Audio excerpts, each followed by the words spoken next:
Hey, Crystal, thanks so much for asking your question. So you have a 12-year-old son who gives you trouble every morning getting ready for school, getting up for school, back talks, throws himself around, and doesn't seem to care when you're upset.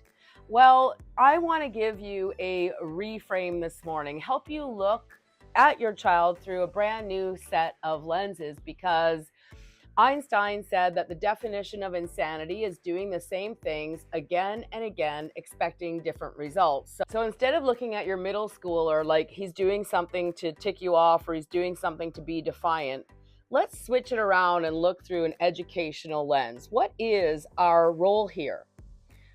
Is it to make him happy? Is it for him to love you? Is it to love him? Is it to get him off to school in the morning?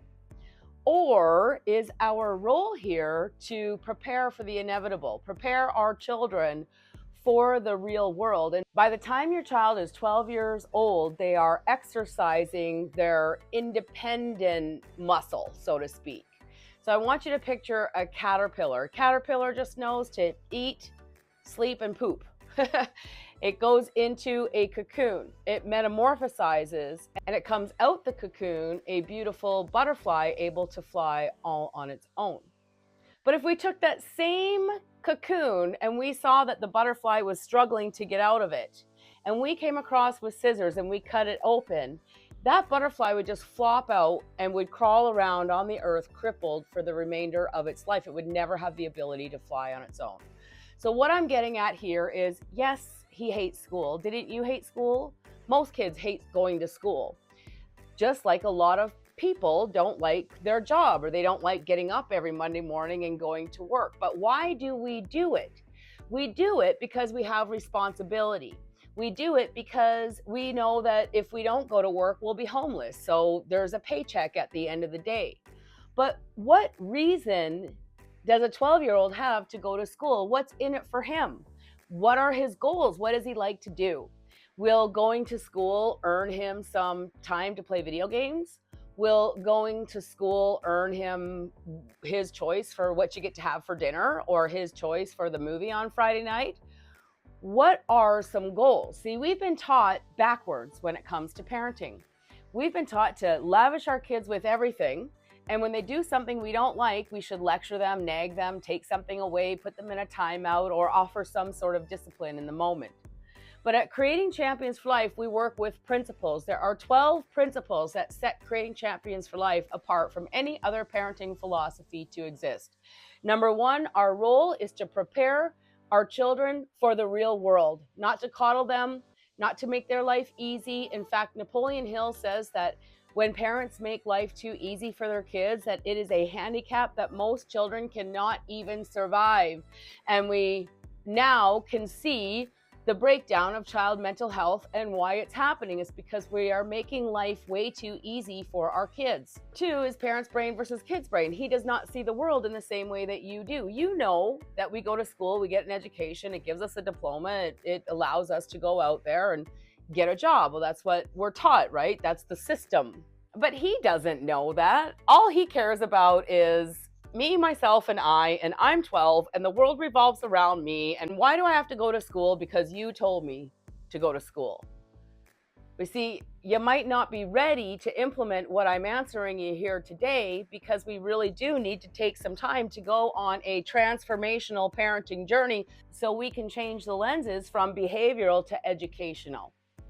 How are you making his life too easy in the morning? What are some things that we can do so your 12-year-old can, first of all, be responsible to get himself up, pack his lunch, pack his stuff, get himself showered, dressed, and out the door on time to go to school? Would that possibly earn him the internet password for the day?